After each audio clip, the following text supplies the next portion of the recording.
오늘도 이 능력의 하나님이 우리 인생을 또 인도하시는 귀한 하루 되기를 축복드립니다. 오늘 에스라 이 7장, 8장, 9장, 10장 이 뒤에까지 다 에스라의 2차 귀환의 이야기가 나옵니다. 바벨론 포로로 끌려갔다가 이스라엘 백성이 세 번의 포로로 끌려간 것처럼 세 번으로 이제 귀환을 하는데, 첫 번째가 이제 스룹바벨 예수와, 그러니까 첫 번째가 스룹바벨의 귀환이고 두 번째는 이제 에스라, 세 번째는 우리 뒤에 나오는 느헤미야가 됩니다. 그래서 스룹바벨은 우리가 알다시피 성전의 기초를 쌓고 성전을 짓는 게 스룹바벨의 한 일이고, 그 일이 완성된 이후에 한 50여 년, 정확하진 않겠지만 50여 년 지난 이후에 이제 에스라가 가서 하는 일은 뭐냐, 오늘 우리가 에스라가 어떤 사람이다라고 이 이야기가 나오는데, 저기를 한번 보겠습니다. 일단 7장 읽지 않은 6절 한번 보면요, 6절보다 5절 맨 마지막 보면 대제사장 아론의 16대 손이다. 이 제사장의 혈통이 있다는 걸 강조하기 위해서 족보를 집어내놨고요. 6절 가게 되면 에스라가 바벨론에서 올라왔다 이렇게 되고, 이스라엘 하나님 여호와께 주신 모세 율법에 익숙한 학자다. 이 내용이 있어요. 그러면 그 뒤에 보면 하나님 여호와의 도우심을 입음으로 왕에게 구하는 것을 다 받는 자이더라. 왕에게 아주 엄청난 신임을 받은 거죠. 포로로 끌려가 있는 사람들 중에서 이렇게 왕에게 신임을 받는 데 쉽지 않은 일인데, 어쨌든 왕과 신임 관계가 정말 왕이 신뢰하는 그런 사람일 뿐만 아니라 모세 율법에 익숙한 학자다. 그래서 이 에스라를 표현하기를 학사요 제사장이다라고 이야기하는데, 이 학사라는 표현이 서기관과 같은 말이라고 얘기합니다. 그러면 서기관, 학사, 우리가 안 쓰는 말이잖아요. 그러니까 서기관의 그 의미가 조금씩 변해요. 왕 옆에서 왕의 비서 역할을 하는 그런 일을 할, 열왕기에 보면 그런 일을 할 서기관의 역할에 나오는가 하면, 그 이후에 예레미야 가면 이 서기관의 역할이 약간 바뀌어서 선지자의 말을 대신해서 적는 자를 서기관 이렇게 또 이야기합니다. 근데 이 뒤로 와서 포로로 가게 되면 하나님의 말씀을 가르치는 이 학자를 또 서기관 이렇게 또 이야기합니다. 그래서 이 서기관이라는 단어 안에 맨 처음에 얘기한 것처럼 왕의 가장 측근에서 비서 역할하는 그런 역할을 하는 서기관이 있고, 이때 정치적이나 경제의 여러 가지 권한을 갖고 있는 사람일 것이고, 뒤로 이제 예레미야 선지자가 등장할 때는 선지자의 말을 또 대변해서 적어내는 이런 서기관의 역할을 또 합니다. 맨 마지막 포로 이 기간에는 여기 율법을 가르치는, 그래서 이 에스라가 2차 귀환 때 뭐 하냐면 세워져 있는 성전 그 안에 하나님의 율법을 회복하는 일을 하는 거예요. 그래서 1차, 2차는 그 이스라엘을 포로의 자리에서 예루살렘으로 다시 한번 귀환시킨 다음에 신앙의 회복을 먼저 회복시키는 일을 스룹바벨과 에스라가 하는 거죠. 느헤미야는 나중에 와서 성벽을 이제 재건하는 삶의 터전을 다시 한번 복구하는 모습이 나타납니다. 그래서 근데 이 7장, 8장, 9장, 10장까지 이 성전의 회복, 이스라엘의 영적인 신앙적인 회복을 되게 길게 얘기하고 있어요. 그러니까 하나님께서 이스라엘을 회복시킬 때 가장 중심에 보는 것이 성전의 재건이고, 성전 안에 내면에 변화되는 것, 율법이 회복되어지는 것, 하나님 말씀으로 다시 한번 새롭게 되어지는 것을 하나님께서 원하시죠. 그래서 오늘 이 배경으로 나옵니다. 이제 아닥사스다를 통해서 에스라에게 조서를 내리잖아요. 2차 귀환의 지도자 역할을 감당하는 에스라가 이제 가는데, 뒤에 우리가 읽어보셨지만 에스라에게 엄청난 지원을 해주는 거예요. 다 읽지는 않겠습니다만 바벨론에서 궁중 창고에 있는 것들 다 꺼내주죠.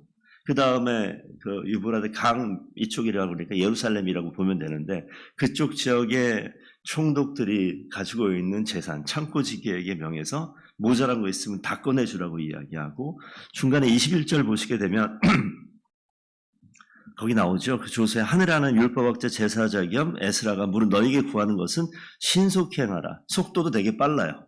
그리고 주는 거 다 꺼내줘요. 22절 보면 은, 밀, 포도주, 기름, 소금 이 내용들은 하나님께 제사할 때, 예배할 때 필요한 모든 물건들, 이런 것들은 신속하게 그냥 다 주라는 거예요.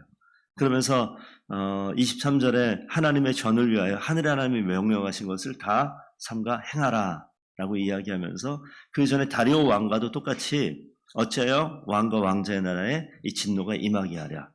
그러니까 이거는 하나님을 섬기는 그런 사람이라기보다는 다신교의 그 문화가 있었기 때문에, 그런데 그 중에 아무리 봐도 이 하나님, 여호와 하나님이라고 하는 이게 강력한 것 같다. 이런 판단 속에서 되어진 일 같지만 하나님께서 역사를 주관하는 큰 그림 가운데 이렇게 지금 일들을 행해 나가고 있는 것이죠.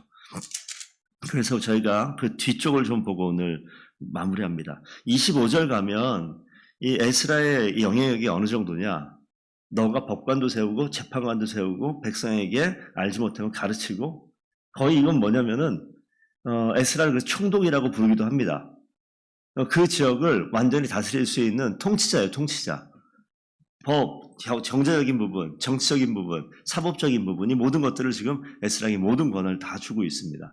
하나님이 하나님의 일을 행하실 때 이 에스라가 뭐라고요? 그가 가진 게 뭐가 있는데요? 아무것도 없어 보이지만 하나님께서 하나님의 일을 시작하시게 되면 생각하지 못한 일들을 다 이루어내시는 거예요. 잠깐 뛰어넘었는데 15절에 왕과 자문관들이 나와 있는 그 7 자문관이라고 나와 있는데, 옛날에는 7 모사라고 성경에 되어 있고 이건 또 방백이라고도 얘기합니다. 그래서 이건 뭐냐면 이 왕은 아닥사스를 얘기하고 7 자문관은 페르시아 제국에 아주 강력했었던 어떤 7 가문을 이야기한다고도 이야기해요. 그러니까 전체적으로 페르시아를 다스리고 있는 모든 통치자들이 에스라를 전폭적으로 지원하는 상황이 돼버린 거예요. 그러니까 하나님이 하나님의 일을 하는데 아무것도 없는 포로로 끌려가 있는 그 자를 세우시더니, 하나님이 그 주변의 모든 방백들을 다 세우시고 재정적인 것, 정치적인 것, 사법적인 것, 모든 이 틀들을 다 마련해서 결국은 뭐하냐면 성전 안에 율법을 회복시키는 모든 배경을 지금 다 준비하고 있는 게 지금 7장의 말씀이에요. 그렇다면 하나님께 온전히 주님을 우리의 왕으로, 주인으로, 우리의 구세주로 고백하고 있는 하나님의 사람들에게 하나님이 일하시기 시작하면요, 이런 분위기예요. 주변의 환경들을 바꿔가시는 거예요. 일들을 하기 전에 하나님께 주변의 모든 것들을 이렇게 움직여 가시는 것들을 보게 됩니다. 이 장면을 그 에스라가 스스로 뭐라고 얘기하냐면 27절, 28절 말씀에 우리 조상들의 하나님 여호와를 송축할지로다. 그가 왕의 마음에 예루살렘 여호와의 성전을 아름답게 할 뜻을 두시고, 하나님이 하시잖아요. 누구 마음에? 왕의 마음에 하나님의 성전을 아름답게 할 뜻을 두시고, 이건 하나님이 하시고 싶은 일 하셨다는 거예요. 그 자리에 에스라가 쓰임 받는 거예요. 이게 놀라운 일이죠. 그러니까 하나님은 에스라가 아니라 그 누구라도 하나님의 뜻을 이루실 계획 가운데 그 계획을 이루시는 분이십니다. 그런데 오늘 성경 보니까 그 일을 누가 담당했냐면 에스라가 담당한 거예요. 그 일을 우리 집사님이, 권사님이 담당하시기를 축복드립니다. 하나님의 은혜가 이렇게 있는 거예요. 근데 누구를 선택해서 하나님 일을 하시죠? 나에게는 가진 무슨 재산이 있겠어요? 무슨 법적인 힘이 있겠어요? 무슨 정치적인 권력이 있겠어요? 아무것도 없는데 하나님이 뜻을 세우셔서 하나님의 성전을 아름답게 하시겠다 마음 결정하니까 왕으로, 그 보좌관으로, 그의 권세 있는 모든 방백들에게 사용하셔서 하나님이 그들에게 은혜를 얻게 하시는 거예요. 그들을 사용하셔서 일을 하게 하시는 거예요. 그러니까 하나님을 아는 자, 하나님을 깊이 알고 하나님의 율법을 다 무너졌던 그 자리를 세워야 될 그 즈음에 에스라가 학사라고 얘기하잖아요. 하나님의 율법을 가장 잘 아는 자, 그 준비된 자를 하나님이 세우시는 거예요. 그러면 우리는 할 게 뭐가 있냐? 하나님 앞에 준비되어지면 하나님이 필요한 뜻을 이루시고자 할 때 하나님께서 그 사람을 사용하시는 거예요.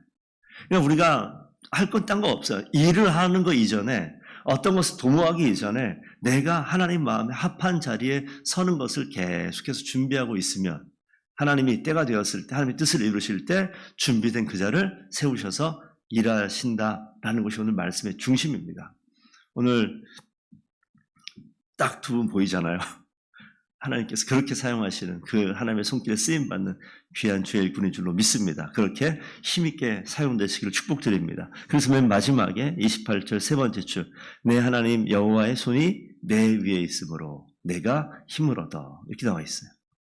내 하나님 여호와의 손이 내 위에 있으므로 내가 힘을 얻어.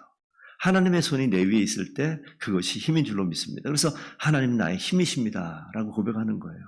이스라엘 중 우두머리를 모아 나와 함께 올라가게 하셨도다. 이게 누가 하셨냐? 하나님 여호와의 손이 내 위에 있으므로 내가 힘을 얻어. 하나님 여호와의 손이 송 목사에게 있어 송 목사가 힘을 얻어. 하나님 여호와의 손이 우리 장집사님에게 있어 내가 힘을 얻어. 이 고백인 거죠. 에스라의 이 고백이 우리의 고백 되기를 축복드립니다. 하나님의 힘이, 하나님의 손이 우리의 힘입니다. 나의 힘이, 나의 경제력이, 나의 지식이 힘이 아니라 하나님의 손이 우리의 힘인 줄로 믿습니다. 이 고백이 있으니까 이 뒤에 보십시오. 이제 뒤에 나오는 말씀들 보시면 하나님의 힘으로 행하는 것을 알기 때문에 어려운 일들을 담대하게 결정하고 밀고 나가는 거예요. 그때 하나님께서 일하셨습니다. 오늘 우리의 삶의 자리에서도 보여지는 성전에 건축되어져 있는 그 내면을 바꾸기 위하여 하나님 말씀으로 더 가까이 나아갈 때, 준비되어졌을 때 하나님 반드시 세우셔서 주의 뜻을 이루시는데 저희를 통하여서 하나님 일하여 주시옵소서. 그렇게 고백하고 승리하는 귀한 날 되기를 축복드립니다.